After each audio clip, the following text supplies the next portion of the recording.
성체성사는 가톨릭 신앙의 심장입니다. 가톨릭 신앙의 중심에는 언제나 성체성사가 있습니다. 성체는 단순한 상징이나 의식이 아닙니다. 그것은 살아계신 예수 그리스도 그 자체이십니다. 미사 중에 빵과 포도주가 성변화되어 그리스도의 몸과 피로 참되게 변화된다는 믿음은 가톨릭 교회의 핵심 교리이며 성경과 전통에 뿌리를 두고 있습니다. 예수님께서는 너희가 사람의 아들의 살을 먹지 않고 그의 피를 마시지 않으면 너희 안에 생명이 없다. 요한 6054이고 단호히 말씀하셨습니다. 이는 단순한 비유가 아니라 구원을 위한 실제적 조건을 의미합니다. 우리는 성체성사를 통해 그리스도의 죽음과 부활에 참여하고 하느님의 생명에 접속하게 됩니다. 이처럼 성체는 단순한 신앙 행위가 아닌 하느님과의 깊은 일치를 이루는 신비입니다. 하지만 성체는 거룩한 것이기에 아무 준비 없이 받아들여질 수 있는 것이 아닙니다. 구약에서 모세가 불타는 떨기나무 앞에서 신발을 벗었던 것처럼 우리도 성체 앞에서는 마음의 신을 벗고 정결하게 나아가야 합니다. 성바오로 사도는 고린토 신자들에게 주님의 몸을 분별하지 않고 먹고 마시는 사람은 자기 심판을 먹고 마시는 것이다. 1코린 11-10이라고 경고했습니다. 성체를 부당하게 받아들이는 것은 단순한 예의 부족이 아니라 거룩한 것에 대한 모독이며 영적 재앙을 초래할 수 있습니다. 오늘날 많은 신자들이 성체를 너무 당연하게 여기고 습관처럼 영성체를 하는 경우가 많습니다. 그러나 성체는 소속감의 상징이 아니라 하느님의 계약의 식사입니다. 계약은 충실함을 요구합니다. 만일 우리가 심각한 죄, 즉 대죄의 상태에서 회개 없이 성체를 받아들인다면 그것은 계약을 지키는 것이 아니라 깨뜨리는 행위입니다. 가톨릭 교회는 이러한 상황에 대해 매우 분명한 가르침을 제시합니다. 가톨릭 교리서 제135항은 누구든지 대죄 상태에 있다면 먼저 고해 성사를 받아야 하며 그 후에야 성체를 받아야 한다고 명시합니다. 이는 배제나 차별이 아니라 오히려 치유와 은총으로 나아가는 사랑의 길입니다. 고해 성사는 벌이 아니라 은총입니다. 하느님께서는 죄인을 정죄하려는 분이 아니라 언제나 돌아오기를 기다리시는 아버지이십니다. 고해소 안에서 우리는 자비로우신 예수님을 만나고 죄의 사슬에서 풀려나 다시금 깨끗한 마음으로 주님을 모실 수 있게 됩니다. 그리고 이때 영성체는 죄가 아닌 구원이 됩니다. 단죄가 아닌. 또한 신자들은 자녀에게 이 거룩한 진리를 가르쳐야 합니다. 성체는 단순한 빵이 아니라 하느님의 어린 양이라는 사실을 삶의 모범과 교육으로 전수해야 합니다. 자녀들이 성체의 의미를 알고 고해 성사를 통해 준비된 마음으로 영성체를 하도록 이끌어야 합니다. 성체 성사는 살아계신 하느님과의 만남입니다. 그것은 하늘과 땅이 만나는 순간이며 거룩한 불꽃과도 같은 은총의 통로입니다. 그러나 그 불꽃은 정결한 마음 안에서만 온전히 머물 수 있습니다. 그러므로 우리는 언제나 자기 성찰과 고해, 회개의 삶을 살아가야 하며 영성체가 단순한 의무가 아니라 구원의 순간이 되도록 준비해야 합니다. 사랑하는 신자 여러분, 주님께서 성체 안에서 우리를 기다리고 계십니다. 그러나 그 만남은 진실한 마음과 회개하는 영으로 이루어져야 합니다. 깨끗한 마음으로 성체를 받아들이십시오. 그러면 그것은 당신의 심판이 아니라 당신의 구원이 될 것입니다. 성체를 부당하게 영하는 것은 거룩함을 모독하는 죄입니다. 가톨릭 신앙에서 성체 성사는 하느님과 가장 깊은 친교를 이루는 거룩한 순간입니다. 이는 단순한 종교적 의례나 상징이 아니라 예수 그리스도의 실제적인 몸과 피, 즉 주님의 살아있는 현존입니다. 하지만 이처럼 거룩한 성사를 준비되지 않은 상태에서 함부로 받아들이는 것은 단순한 실수가 아니라 심각한 영적 죄, 곧 대죄에 해당합니다. 성체를 부당하게 영하는 행위는 하느님의 거룩함을 모독하는 행위이며 주님의 희생을 헛되게 만드는 매우 중대한 범죄입니다. 사도 바오로는 고린토 신자들에게 이렇게 경고했습니다. 누구든지 합당하지 않게 주님의 빵을 먹거나 그분의 잔을 마시는 자는 주님의 몸과 피의 죄를 짓는 것입니다. 사람이 자기를 성찰한 다음 그렇게 빵을 먹고 잔을 마셔야 합니다. 1코린 11, 28, 28. 이 말씀은 단순한 상징이 아닙니다. 주님의 거룩한 몸과 피를 준비되지 않은 마음으로 받는 것이 하느님 앞에서의 심판이 될 수 있음을 경고하신 것입니다. 성체는 영혼이 은총 상태, 즉 하느님과의 친교 안에 있을 때 받아야 합니다. 하지만 어떤 이들은 죄의식 없이 혹은 단순한 습관으로 영성체에 나아갑니다. 외적인 경건함이나 형식에만 의존한 채 마음의 상태를 돌아보지 않은 영성체는 주님의 사랑에 대한 모독이 될 수 있습니다. 그것은 마치 더러운 그릇에 정결한 물을 붓는 것과 같으며 그 물은 정화되기보다 오히려 오염됩니다. 거룩한 성체는 영혼이 준비되지 않았을 때 축복이 아니라 심판으로 다가올 수 있습니다.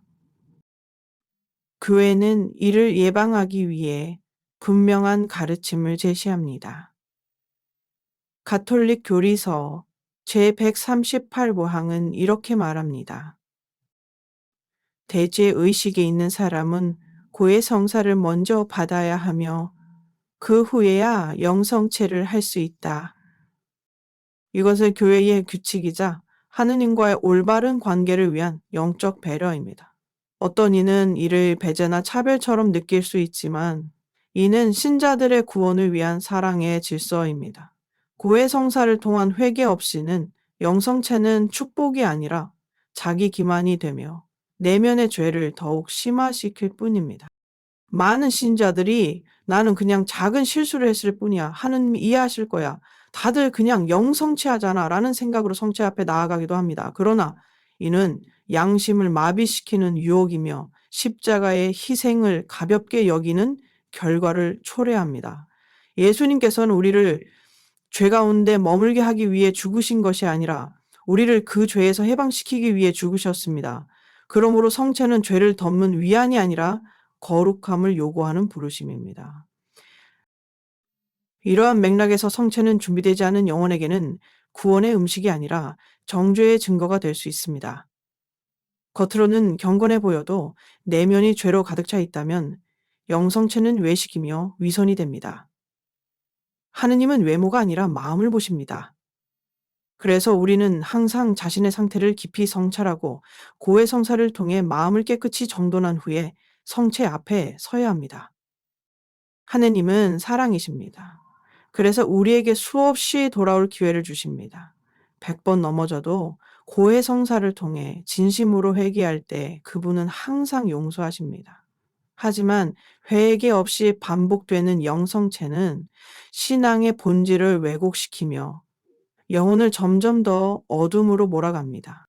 성체는 거룩한 불꽃과 같습니다. 그 불꽃은 정결한 마음에는 따뜻함과 생명을 주지만 준비되지 않은 영혼에게는 태움과 심판이 될 수 있습니다. 그러므로 우리는 반드시 성체 앞에 나아가기 전에 자기 성찰과 회개, 그리고 하느님과의 화해의 시간을 먼저 가져야 합니다. 성체는 우리를 성화시키기 위해 주어진 최고의 선물입니다. 하지만 그 선물이 참으로 효과를 발휘하려면 먼저 우리 마음이 준비되어야 합니다. 회개 없는 영성체는 단죄이고 회개와 고해를 통한 영성체는 생명의 은총입니다. 이것이 교회가 끊임없이 우리에게 상기시키는 진리이며 우리가 믿음 안에서 지켜야 할 신성한 책임입니다. 대죄는 어떻게 성립되는가? 하느님과의 관계를 단절시키는 세 가지 조건.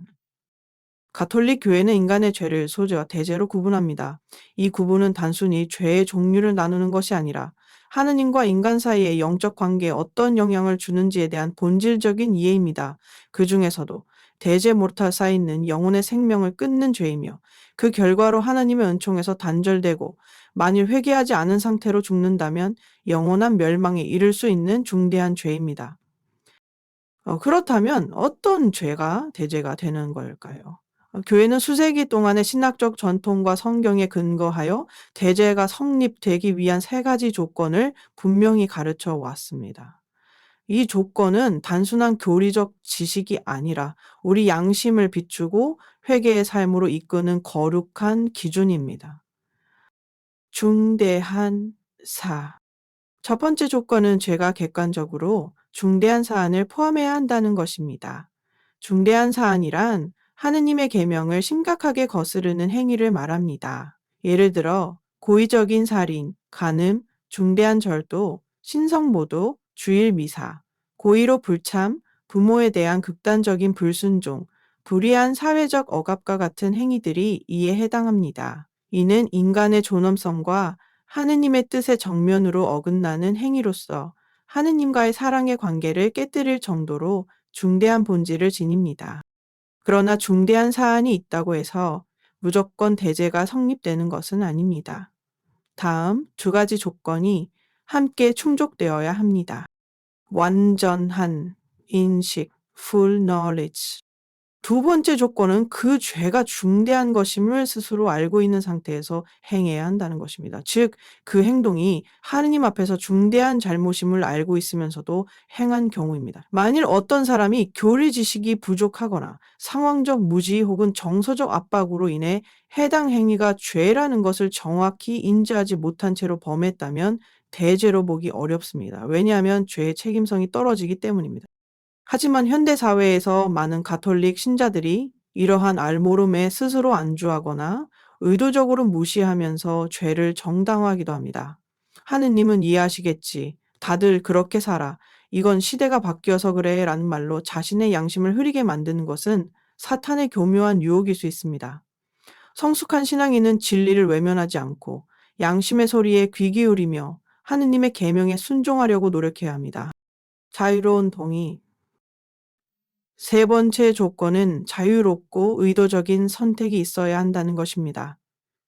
즉, 그 사람이 강요받거나 정신적 혼란, 심각한 감정적 압박, 중독 등 외적인 제약 없이 스스로의 의지로 죄를 선택했을 경우 대죄가 완성됩니다.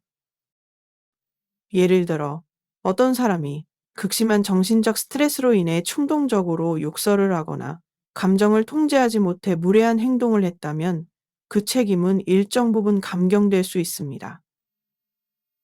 그러나 충분히 인지하고 자발적으로 의도적으로 중대한 죄를 범했다면 그것은 하느님과의 관계를 스스로 단절시킨 것이며 영혼을 죽음 상태로 떨어뜨리는 대죄가 됩니다. 대죄 상태에서 성체를 영하면 이렇게 성립된 대죄 상태에서 고해성사 없이 성체를 영하는 것은 성체 모독에 해당합니다. 앞서 언급한 성 바오로 사도의 말씀처럼 이 주님의 몸과 피에 죄를 짓는 것입니다.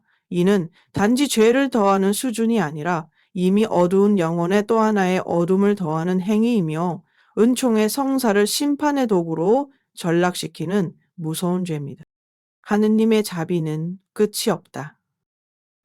그러나 희망은 여전히 존재합니다. 하느님은 우리를 정죄하기 위해 이 기준을 주신 것이 아니라 우리를 죄에서 깨워 구원으로 인도하시기 위해 이 진리를 가르쳐 주셨습니다.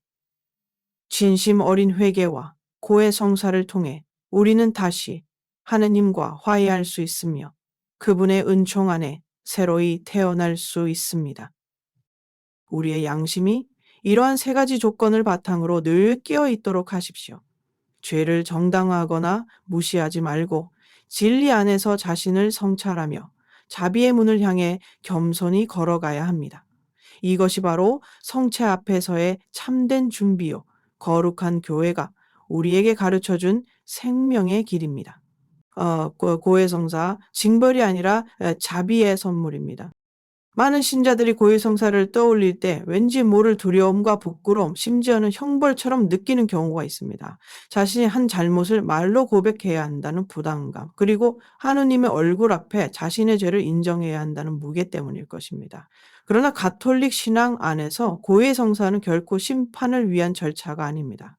그것은 전적인 자비의 선물이자 사랑으로 돌아가는 예수님께서는 부활 후 제자들에게 이렇게 말씀하셨습니다. 너희가 누구의 죄든지 용서해주면 그가 용서를 받을 것이고 그대로 남겨두면 그대로 남아있을 것이다. 요한 20:23. 이 말씀을 통해 주님은 교회의 죄를 용서하는 권한을 주셨고, 이를 통해 고해 성사는 그리스도의 자비가 구체적으로 드러나는 성사가 되었습니다. 사제가 죄를 사하는 것이 아니라 사제를 통해 그리스도께서 친히 용서하시는 것입니다. 고해소는 인간의 수치심을 드러내는 공간이 아니라 잃어버린 양이 목자의 품으로 돌아오는 은총의 자리입니다. 왜 고해 성사가 필요한가? 성체 성사는 하느님의 생명을 우리 안에 주시는 가장 고귀한 성사입니다. 그러나 이 생명은 영혼이 은총 안에 있을 때, 즉 하느님과 올바른 관계 속에 있을 때만 제대로 받아들여집니다. 대죄를 지은 상태에서 성체를 영하는 것은 또 다른 죄이며, 바오로 사도가 경고했듯이 주님의 몸과 피의 죄를 짓는 것입니다. 그러므로 고해 성사는 성체 성사를 준비하는 가장 기본적이고 필수적인 단계입니다. 고해 없이는 올바른 영성체가 이루어질 수 없습니다. 하지만 이 성사를 단순히 해야 할 의무나 법적 조건으로만 받아들인다면 우리는 그 안에 담긴 깊은 자비를 놓치게 됩니다. 고해 성사는 의무 이전에 하느님께서 친히 우리에게 건네시는 손길이며 상처받은 마음을 회복시키는 은총의 통로입니다. 고해 성사는 내면의 치유입니다. 고해 성사를 통해 우리는 단지 죄의 목록을 말하는 것이 아닙니다. 우리는 마음의 상처와 하느님과의 단절을 고백하는 것이며 그 고백 속에서 치유가 이루어집니다. 사제를 통해 들려오는 나는 당신의 죄를 용서합니다 라는 선언은 단순한 말이 아닙니다. 그것은 하느님의 자비가 우리 삶에 선포되는 순간입니다. 그 순간 우리는 더 이상 정죄받는 죄인이 아니라 새롭게 태어난 자녀가 됩니다. 수치심은 용서로 바뀌고 두려움은 평화로 변화되며 무너졌던 자존감은 하느님의 사랑 안에서 다시 세워집니다. 자주 고해합시다. 사랑하기 때문에 교회는 우리에게 자주 고해하라고 권고합니다. 이는 교회가 우리를 통제하려는 것이 아니라 하느님과 더 깊은 친교를 누리도록 도와주기 위해서입니다. 특히 성체를 자주 영하고자 하는 이라면 더욱 자주 고해하는 습관이 필요합니다. 죄는 자주 작고 미묘한 방식으로 우리 영혼에 쌓이기 때문에 자기 성찰과 정기적인 고해는 신앙의 건강을 유지하는 영적 검진과도 같습니다. 고해는 사랑하기 때문에 필요합니다. 사랑하는 이를 실망시켰을 때 우리는 그냥 모른 척 넘어가지 않습니다. 용서를 구하고 관계를 회복하려 노력합니다. 마찬가지로 하느님과의 관계에서도 우리는 그분을 사랑하기에 회개하고 돌아와야 합니다. 고해 성사는 그 사랑의 대화가 이루어지는 성사입니다. 부끄러워 말고 돌아오십시오. 어떤 신자들은 고해 성사에서 내가 너무 많은 죄를 지어서 하느님께서 나를 용서하지 않으실 것 같다며 주저하기도 합니다. 하지만 하느님의 자비는 우리의 죄보다 크고 우리의 실패보다 넓습니다. 아무리 깊은 죄라도 진심으로 회개하는 영혼을 하느님은 결코 외면하지 않으십니다. 예수님께서 비유하신 탕자의 아버지는 아들이 돌아오기 전에 이미 달려나가 품에 안아 주셨습니다. 하느님은 언제나 당신이 돌아오기를 기다리고 계십니다. 고해성사는 심판의 자리가 아니라 은총이 넘치는 사랑의 자리입니다. 그 안에서 우리는 죄의 어둠을 벗고 빛의 자녀로 다시 태어납니다. 그리고 그때 성체성사는 더 이상 습관적인 의무가 아닌 진정한 하느님의 선물로 우리 안에 살아 움직입니다. 사랑하는 형제자매 여러분, 오늘이라도 고해성사로 나아가십시오. 두려워 마십시오. 그곳에 계신 분은 심판자가 아니라 당신을 사랑하는 착한 목자 예수님이십니다. 성체는 단순한 전통이 아니라 살아계신 그리스도이십니다.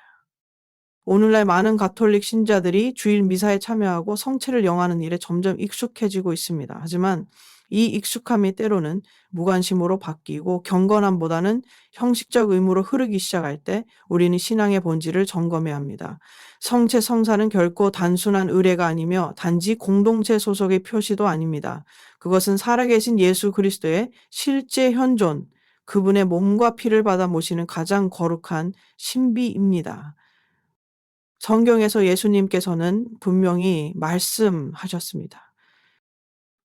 내 살을 먹고 내 피를 마시는 사람은 내 안에 살고 나도 그 사람 안에 산다. 요한 6,050. 이 말씀은 단순한 은유나 상징이 아닙니다. 이는 영원한 생명을 위한 실제 조건이자 하나님과 인격적인 일치를 이루는 성사적 진리입니다. 하지만 오늘날의 많은 신자들은 이러한 깊은 의미를 망각한 채 단지 주일이니까, 모두 다 하니까, 혹은 거절하기 민망하니까 성체를 영하고 있는 실정입니다. 성체에 대한 거룩한 두려움이 사라지고 있습니다. 성체는 하느님의 거룩한 현존입니다. 구약에서 모세가 불타는 떨기나무 앞에서 신발을 벗고 엎드렸던 것처럼 우리 또한 성체 앞에서 마음의 신을 벗고 겸손과 경외심으로 나아가야 합니다. 그러나 요즘 우리는 너무 쉽게 그분 앞에 서고 너무 당연하게 그분을 받아 모시며 그 거룩함에 대한 떨림을 잃어버린 경우가 많습니다. 많은 이들이 성체를 관습처럼 혹은 형식적인 절차처럼 여기며 성찰이나 회개 없이 영성체를 합니다. 어떤 경우에는 신앙의 깊은 이해 없이 자녀들에게도 습관적으로 성체를 받게 합니다. 그러나 성체는 아무 준비 없이 받는 음식이 아닙니다. 그것은 우리의 죄를 용서하고 상처를 치유하며 하느님과의 깊은 일치를 이루기 위한 거룩한 계약의 음식입니다. 성체는 자격이 아니라 준비된 마음으로 받는 선물입니다. 우리는 종종 나는 주일 미사를 빠지지 않았고 특별히 큰 죄도 없으니 당연히 성체를 받을 수 있어 라고 생각합니다. 그러나 성체는 우리의 자격으로 받는 것이 아니라 은총으로 허락되는 신비입니다. 그러므로 성체 앞에서는 자격을 주장하기보다 회개의 겸손함과 믿음의 떨림으로 다가가야 합니다. 교회는 이를 위해 우리에게 자기 성찰과 고해 성사를 권고합니다. 이는 통제를 위한 규칙이 아니라 성체가 참된 생명의 음식이 되도록 하는 사랑의 장치입니다. 준비되지 않은 마음은 성체를 모독할 수 있으며 그 결과는 은총이 아니라 심판이 될 수 있습니다. 사도 바오로는 이를 분명히 경고하며 주님의 몸을 분명히 경고하며 주님의 몸을 분별하지 않고 먹고 마시는 사람은 자기 심판을 먹고 마시는 것이다 라고 말했습니다. 성체는 구원의 순간이어야 합니다. 성체는 단순한 종교적 절차가 아니라 하늘과 땅이 만나는 순간이며 예수 그리스도께서 우리 각자 안에 들어오시는 사건입니다. 그러므로 이 거룩한 순간이 단순한 전통이나 예무로 전락하지 않도록 우리는 의식적이고 준비된 태도로 성체에 다가가야 합니다. 성체를 받을 때마다 우리는 스스로에게 질문해야 합니다. 나는 지금 하느님과 화해한 상태인가? 마음속에 용서하지 못한 누군가는 없는가? 내가 주님의 몸과 피를 받을 준비가 되어 있는가? 이러한 성찰 없이 이루어지는 영성체는 외적으로는 경건해 보일지 몰라도 내적으로는 위선이며 자기 기만일 수 있습니다. 신앙의 중심을 다시 회복합시다. 사랑하는 형제자매 여러분, 성체성사는 단순히 미사에서 해야 하는 것이 아니라 하느님의 사랑에 응답하는 깊은 만남입니다. 그분은 우리 안에 살기 원하시며 우리를 거룩하게 만드시길 바라십니다. 그러나 준비 없는 영혼, 무관심한 태도, 죄를 품은 마음 안에는 그분이 머무르실 수 없습니다. 성체 앞에서 우리는 다시 떨림을 가져야 합니다. 다시 회개해야 합니다. 다시 준비되어야 합니다. 성체는 단순한 빵이 아니라 십자가에서 흘리신 그리스도의 피입니다. 우리가 이를 기억한다면 성체를 받을 때마다 눈물로 감사하고 떨림으로 기뻐하며 회개로 거룩해지는 삶을 살아가게 될 것입니다. 교리의 경고는 정죄가 아니라 사랑의 초대입니다. 오늘날 많은 신자들이 교회 가르침이나 경고를 들을 때 그것을 비판이나 배척으로 오해하는 경우가 있습니다. 특히 성체를 받을 자격에 대한 교회의 가르침, 고해 성사의 필요성, 대죄에 대한 분명한 기준 등이 언급될 때 어떤 이들은 스스로 상처받고 나는 교회로부터 외면당했어라는 감정을 느끼기도 합니다. 그러나 가톨릭 교회의 본질은 결코 배척이 아니라 자비의 품으로의 초대입니다. 교회는 정죄하기 위해 말하는 것이 아니라 영혼을 살리기 위해 진실을 말합니다. 착한 목자는 양을 외면하지 않습니다. 예수님께서는 스스로를 착한 목자라고 부르셨습니다. 착한 목자는 길 잃은 양 하나를 위해 99마리를 두고 나가 찾습니다. 교회는 그리스도의 몸이며 그분의 목자직을 이어받은 사랑의 공동체입니다. 그렇기에 교회는 어느 누구도 포기하지 않고 죄 안에 있는 영혼일지라도 끊임없이 회개로 부릅니다. 고해 성사를 강조하고 대죄 상태에서 성체를 영하지 말라고 권고하는 이유는 교회가 그만큼 우리 영혼의 구원을 중요하게 여기기 때문입니다. 잘못된 길로 가는 이에게 침묵하는 것이 사랑이 아니라 진실을 말함으로써 그를 깨우는 것이 참된 사랑입니다. 경고는 배척이 아니라 치유의 시작입니다. 교회의 기준은 사랑에서 비롯됩니다. 가톨릭 교회는 성경과 전통, 그리고 성령의 인도 안에서 영혼의 구원을 위한 분명한 도덕적 기준을 제시해 왔습니다. 예를 들어 중대한 죄, 대죄론을 지은 후에는 고해 성사 없이는 성체를 영할 수 없다는 가르침은 단순한 규칙이 아니라 하나님의 거룩함을 온전히 존중하기 위한 영적 질서입니다. 이 가르침은 죄인을 밀어내기 위한 조건이 아니라 죄인이 다시 하나님의 은총으로 돌아오는 길을 밝히기 위한 표지판입니다. 교회는 너는 안 돼 라고 말하지 않습니다. 오인이여 돌아오라. 자비가 준비되어 있다 라고 말합니다. 교회가 강조하는 회개는 정죄가 아니라 자유로 가는 문입니다. 상처받은 이들에게 교회는 이렇게 말합니다. 어떤 이들은 말합니다. 나는 너무 큰 죄를 지었기에 하나님께서 나를 용서하지 않으실 거예요. 교회는 죄인인 나를 배척하고 있어요. 그러나 복음은 분명히 말합니다. 예수님은 죄인을 위해 오셨습니다. 건강한 이게 아니라 병든 이에게 의사가 필요하듯 주님은 상처 입은 영혼을 위해 구원의 문을 열어두셨습니다. 고해 성사는 바로 그 문입니다. 교회는 죄를 미워하지만 죄인은 사랑합니다. 죄를 지적하는 이유는 그 사람을 심판하기 위함이 아니라 그 사람이 다시 살아나기를 바라는 간절한 마음에서 비롯됩니다. 교회의 모든 가르침은 그리스도의 사랑에서 흘러나오는 것이며 그 핵심에는 항상 회복과 화해가 자리 잡고 있습니다. 진리와 자비는 함께 갑니다. 가톨릭 교회는 진리를 타협하지 않습니다. 그러나 그 진리는 언제나 자비와 함께 제시됩니다. 예수님은 가늠한 여인을 책망하신 후에도 그녀를 정죄하지 않으시고 이렇게 말씀하셨습니다. 나도 너를 단죄하지 않는다. 이제부터 다시는 죄를 짓지 마라. 요한 8:11. 이처럼 교회도 말합니다. 너는 죄를 지었다. 그러나 거기서 멈추지 않습니다. 그래서 너는 용서받아야 한다. 그리고 용서받을 수 있다? 돌아오너라. 이것이 교회의 목소리입니다. 진리는 상처를 드러내지만 자비는 그 상처를 싸매어 줍니다. 교회는 우리를 초대합니다. 사랑하는 신자 여러분, 교회가 고해 성사를 강조하고 성체 앞에서 성찰을 요구하며 대죄의 위험을 경고하는 것은 우리를 쫓아내려는 것이 아닙니다. 그것은 우리를 품기 위한 가장 정직한 사랑의 표현입니다. 때로는 아픈 말일지라도 그 말 속에 담긴 하느님의 초대를 느끼십시오. 교회의 품은 언제나 열려 있습니다. 죄인에게 가장 먼저 열린 자리가 바로 성소이며 고해소입니다. 두려움 없이 돌아오십시오. 교회는 여러분을 기다리고 있습니다. 그 품 안에서 우리는 다시 시작할 수 있고 그 품 안에서 성체는 심판이 아니라 생명이 됩니다. 성체의 성사는 외적인 형식이 아니라 하느님과의 참된 일치입니다.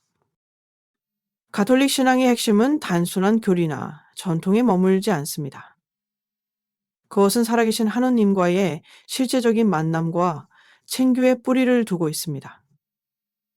그 중심에 있는 성체성사는 우리가 주님의 몸과 피를 받아 모심으로써 그리스도의 죽음과 부활에 참여하고 하느님과 하나 되는 가장 깊은 영적 결합의 순간입니다. 그러나 이러한 성체의 신비는 형식적인 참여만으로는 결코 이루어지지 않습니다. 오늘날 많은 신자들이 주일 미사에 참여하고 성체를 영하지만 그 안에 진정한 회개와 신앙의 고백, 그리고 하느님과의 살아있는 관계가 빠져 있다면 그 영성체는 외형만 남은 껍데기 신앙, 곧 위선과 자기 기만이 될 수 있습니다. 성체는 받는 행위가 아니라 하느님을 모시는 일입니다. 성체를 영하는 순간은 단순히 미사 중 하나의 절차가 아닙니다. 그것은 살아계신 예수님을 내 안에 모시는 결정적인 순간이며 나의 영혼이 하느님께 응답하는 고백의 행위입니다.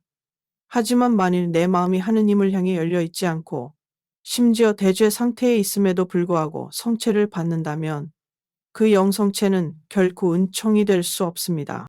사도 바오로는 이에 대해 매우 강하게 말합니다.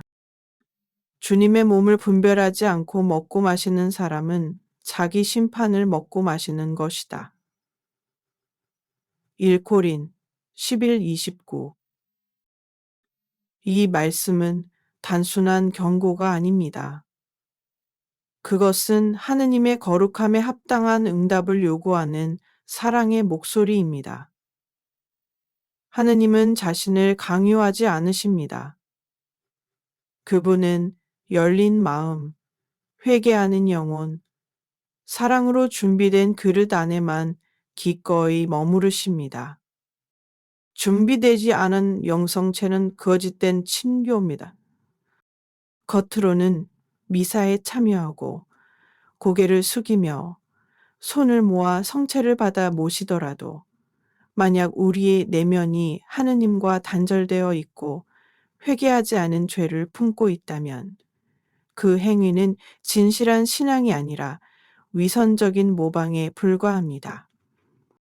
영성체는 나와 하느님 사이의 친교를 드러내는 고백입니다. 하지만 그 고백이 거짓이라면 그 순간은 더 이상 은총의 시간이 아닌 신성한 것을 모독하는 시간이 됩니다. 교회가 고해성사를 강조하고 양심 성찰을 권하는 이유는 바로 여기에 있습니다. 하느님의 몸과 피를 받아 모시는 일이 결코 습관적 행위나 외적인 전통으로 전락하지 않도록 하기 위해서입니다. 영성제는 사랑의 응답이어야 합니다. 하느님은 우리를 무조건적으로 사랑하십니다. 그리고 그 사랑의 절정은 성체 안에서 드러납니다.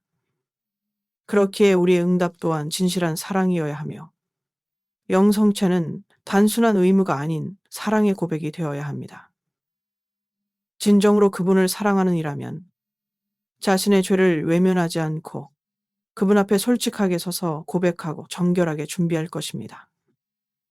하느님은 완벽한 사람을 원하시는 것이 아니라 회개하고 돌아오는 겸손한 마음을 기뻐하십니다. 우리가 약하더라도 진심으로 하느님을 향해 돌아선다면 그분은 기꺼이 우리 안에 오시고 우리와 함께 머무르십니다. 영성체는 삶의 중심이 되어야 합니다. 성체는 단순히 미사의 한 부분이 되어서는 안 됩니다. 그것은 우리 신앙생활 전체의 중심이자 정점입니다. 성체를 통해 우리는 그리스도와 하나 되고 그 사랑을 세상 속으로 가져갈 힘을 얻습니다.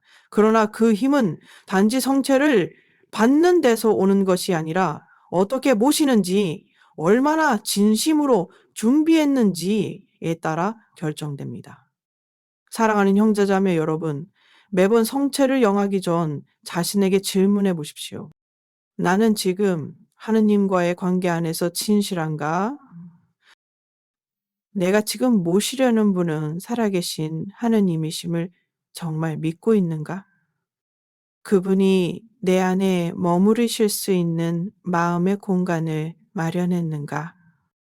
이러한 물음에 솔직하게 답하며 살아갈 때 우리의 영성체는 형식이 아니라 살아있는 만남, 치유의 순간, 사랑의 계약이 될 것입니다. 성체를 모시기 전에 겸손과 회개의 마음으로 준비하십시오. 가톨릭 신앙에서 성체 성사는 단순한 상징이나 절차가 아닙니다. 그것은 살아계신 예수 그리스도의 몸과 피를 받아 모시는 거룩한 순간이며 하느님과의 깊은 일치를 이루는 신비로운 성사입니다. 그러나 이 신비는 아무렇게나 다가갈 수 있는 것이 아닙니다. 그리스도를 모시기 위해서는 우리의 마음이 준비되어야 하며 그 준비는 무엇보다 겸손과 회개의 태도로 이루어져야 합니다. 성체는 정결한 마음 안에 거합니다. 성경은 분명히 말합니다. 마음이 깨끗한 사람은 행복하다. 그들은 하느님을 뵐 것이다. 마태 5:8.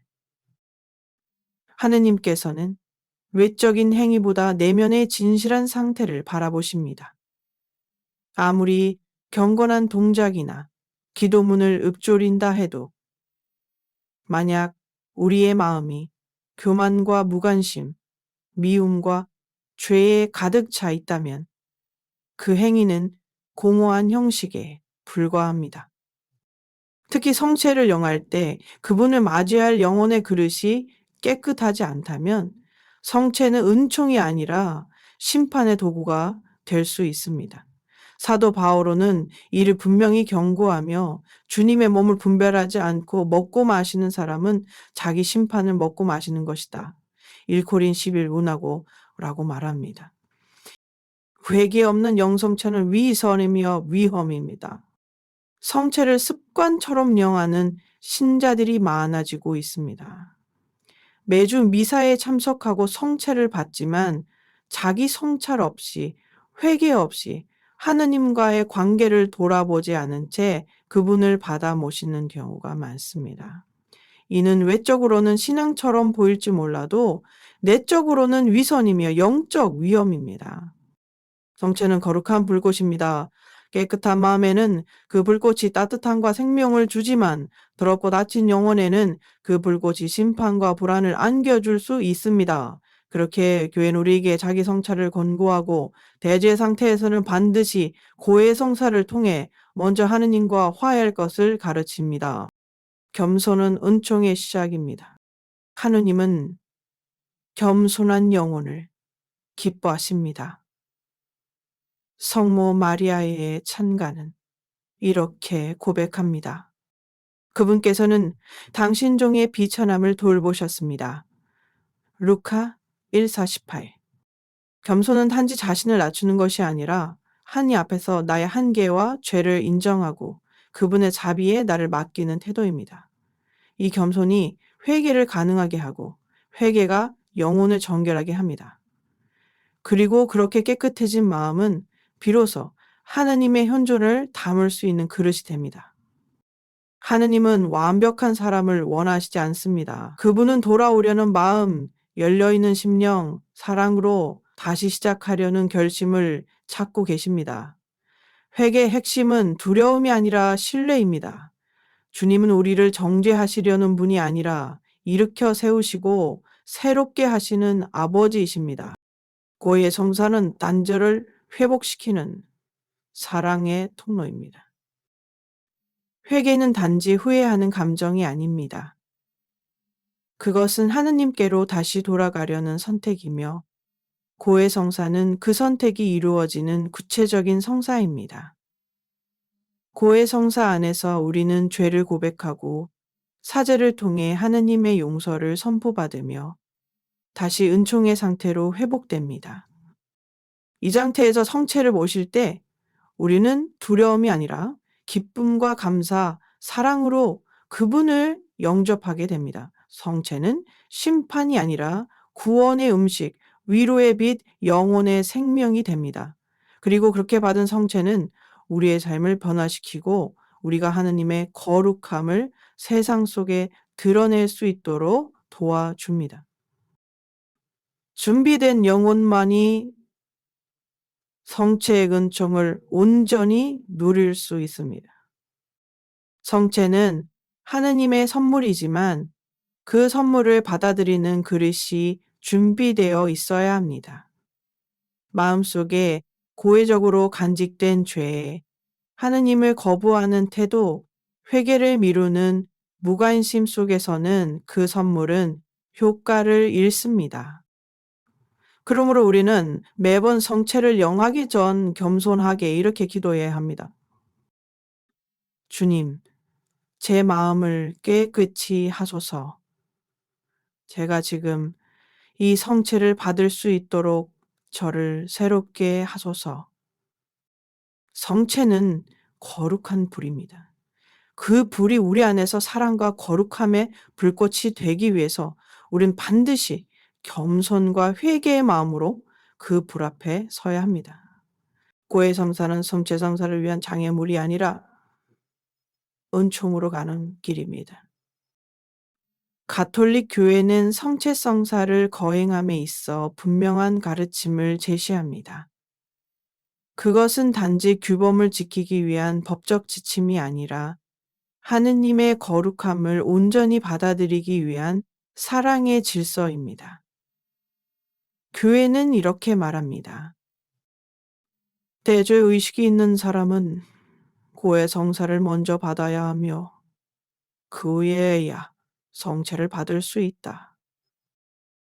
가톨릭 교리서 제138호 항 40뒤에 인민잉 애도흥이심을 미시우왕 48, 885 안타 혼도상 이민잉 무도루아 이바와 자허이 살파. 이 가르침은 일부 신자들에게 제한이나 장벽처럼 느껴질 수도 있습니다. 하지만 교회가 이렇게 말하는 이유는 단 하나입니다. 우리 영혼이 하느님의 은총을 온전히 받아들이도록 도와주기 위해서입니다. 성체는 하느님의 몸, 고해는 그 몸을 맞이할 준비입니다. 성체는 단순한 종교적 상징이 아니라 예수 그리스도의 몸과 피, 영혼과 신성을 실제로 담고 있는 성사입니다. 그런 만큼 그것을 받아들이는 자도 그에 걸맞는 준비를 해야 합니다. 우리가 누군가를 집에 초대할 때 집을 청소하고 준비하는 것처럼 하느님을 우리 마음에 모시기 위해서는 내면의 정화가 필요합니다. 그 정화의 방법이 바로 고해 성사입니다. 이 성사를 통해 우리는 죄의 짐을 내려놓고 하느님과 화해의 관계로 다시 연결됩니다. 그리고 그렇게 은총 안에 들어간 영혼만이 성체의 생명력을 온전히 받아들일 수 있습니다. 고해 성사는 배제의 조건이 아니라 초대의 문입니다. 일부 신자들은 고해 성사의 요구를 부담으로 느끼며 성체 앞에 나아가기를 꺼리기도 합니다. 나는 자격이 없는 것 같아. 또 고해를 해야 한다니 부끄럽고 힘들다. 그러나 교회는 이렇게 말합니다. 고해 성사는 당신을 제외시키기 위한 것이 아니라 오히려 당신을 더 깊은 은총으로 초대하기 위한 문이다. 하느님은 죄인을 배척하지 않으십니다. 오히려 가장 먼저 그들을 초대하십니다. 복음서에 나오는 탕자의 아버지처럼 우리가 돌아오기만을 기다리시며 먼저 달려나가 우리를 안아주시는 분입니다. 고해성사는 그분의 품에 다시 안기는 통로이며 그 품 안에서 우리는 성체를 기쁨과 자유로 받아들일 수 있게 됩니다. 교회의 이 명확한 가르침은 그 생명을 위한 안내입니다. 성 바오로는 고린토 신자들에게 매우 엄중한 경고를 전합니다. 주님의 몸과 피를 분별하지 않고 먹고 마시는 사람은 자기 심판을 먹고 마시는 것이다. 1코린 11:19. 이 말씀은 단지 좀 율법적인 경고가 아닙니다. 그것은 하느님의 거룩함을 보호하고 우리의 영혼이 그 거룩함 안에서 살아가도록 도와주는 생명의 말씀이자 안내입니다. 교회는 이러한 성경의 진리를 충실히 따릅니다. 그래서 성체를 받기 전 대죄의 상태에 있는 이가 먼저 고해 성사를 받도록 권합니다. 그것은 단순히 형식을 지키기 위해서가 아니라 그 영혼이 참된 친교와 생명의 힘을 누릴 수 있도록 하기 위해서입니다. 하느님의 사랑은 조건이 아니라 준비를 요구합니다. 하느님은 무조건적인 사랑으로 우리를 부르십니다. 하지만 그 사랑은 거룩한 사랑입니다. 그분은 억지로 우리 안에 들어오지 않으십니다. 다친 마음, 죄에 사로잡힌 마음에는 그 사랑이 머물지 못합니다. 그래서 교회는 우리에게 말합니다. 먼저 회개하고 고해를 통해 정결한 마음으로 주님을 모셔라. 이는 조건이 아니라 사랑이 머물 수 있는 자리를 준비하라는 초대입니다. 고해 후의 성체, 그것은 심판이 아닌 생명입니다. 고해 성사를 통해 하느님과 화해한 후 받는 성체는 더 이상 습관적인 의무가 아닙니다. 그것은 심판이 아닌 은총, 형식이 아닌 생명, 두려움이 아닌 사랑의 연합이 됩니다. 그리고 그러한 상태에서 영성체를 할 때 우리는 진정으로 하느님과 하나 되는 기쁨을 맛볼 수 있습니다. 사랑하는 형제자매 여러분, 교회는 여러분을 막기 위한 존재가 아닙니다. 교회는 여러분을 성체 앞에 제대로 인도하려는 착한 목자의 목소리입니다. 고해 성사를 두려워하지 마십시오. 그것은 멈춤이 아니라 다시 걷기 위한 첫걸음입니다. 성체는 거룩한 불입니다. 정결한 영혼만이 그 불의 은총을 누릴 수 있습니다. 가톨릭 신앙에서 성체 성사는 단순한 의례나 상징이 아닙니다. 그것은 살아계신 예수 그리스도의 실제적인 현존이며 우리의 영혼을 살리고 성화시키는 생명의 불꽃입니다. 성체는 하늘의 양식이자 죄 많은 인간을 하느님과 다시 결합시키는 구원의 신비입니다. 하지만 이 놀라운 신비는 아무 준비 없이 받아들일 수 없습니다. 성체는 거룩한 불이며 그 불은 정결한 영혼에게는 생명과 은총이 되지만 죄로 더럽혀진 마음에게는 고통과 심판이 될 수 있습니다. 거룩함과 불순함은 함께할 수 없습니다. 불은 모든 것을 드러냅니다. 감추어진 것도 더러운 것도 위선도 태워버리는 것이 불입니다. 성체는 바로 그와 같은 신적 불꽃입니다. 깨끗한 그릇에 담기면 그 불은 따뜻함과 빛을 주지만 더럽고 닫힌 그릇에 담기면 그 불은 불협화음을 일으키고 영혼을 태우는 심판의 불이 됩니다. 성 바오로 사도는 이를 다음과 같이 경고했습니다. 주님의 몸을 분별하지 않고 먹고 마시는 사람은 자기 심판을 먹고 마시는 것이다. 1코린 11:6. 이 말씀은 단지 과장된 표현이 아닙니다. 그것은 성체의 본질, 즉 하느님의 절대적인 거룩함과 그분 앞에 선 인간의 내면 상태가 얼마나 중요한지를 드러내는 진리입니다. 정결한 영혼은 불을 은총으로 받아들입니다. 하느님은 우리의 완벽함을 원하시는 분이 아닙니다. 하지만 회개와 정화의 의지를 가진 마음, 겸손히 자신을 돌아보는 태도는 그분께서 기쁘게 받아들이시는 영혼의 상태입니다. 고해 성사를 통해 자신의 죄를 고백하고 그리스도의 자비 안에서 새롭게 된 영혼은 성체의 불을 두려움이 아닌 기쁨으로 맞이할 수 있습니다. 그 불은 죄를 태우고 상처를 치유하며 식어버린 사랑을 다시 불태웁니다.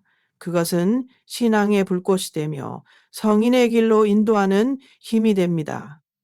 정결한 영혼에게 성체는 심판이 아닌 성화, 두려움이 아닌 사랑, 의무가 아닌 열정으로 다가옵니다.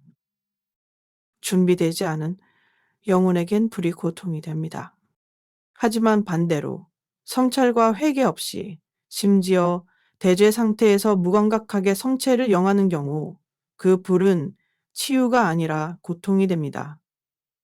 영혼은 하느님의 거룩함과 접촉할 준비가 되어 있지 않기 때문에 그 불꽃은 구원이 아닌 심판으로 다가오게 됩니다.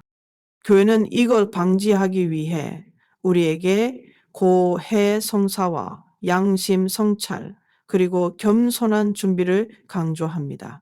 이는 억압이 아니라 사랑의 보호 장치입니다. 성체라는 불을 위험하게 다루지 않도록 교회는 우리에게 준비된 자만이 그 불을 온전히 받아들일 수 있다고 말하는 것입니다. 성체 앞에서 우리는 불 앞에 서 있습니다. 매번 미사 때 성체 앞에 설 때 우리는 단지 한 조각의 빵 앞에 서 있는 것이 아닙니다. 우리는 십자가 위에서 자신을 모두 내어주신 그리스도의 사랑의 불꽃 앞에 서 있습니다.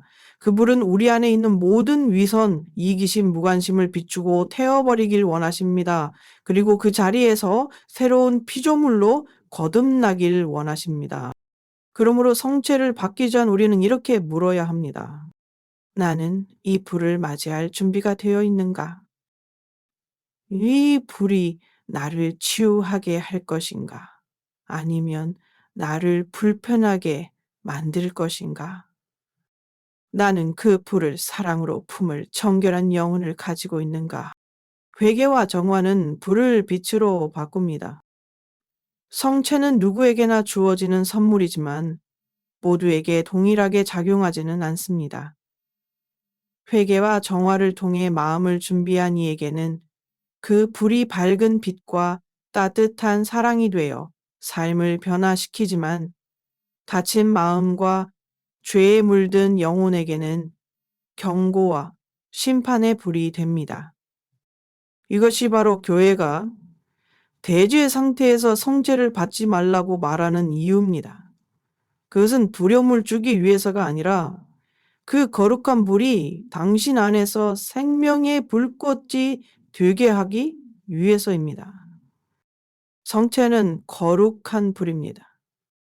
그 불을 피하지 마십시오. 그러나 그 불 앞에 반드시 깨끗한 마음으로 서십시오.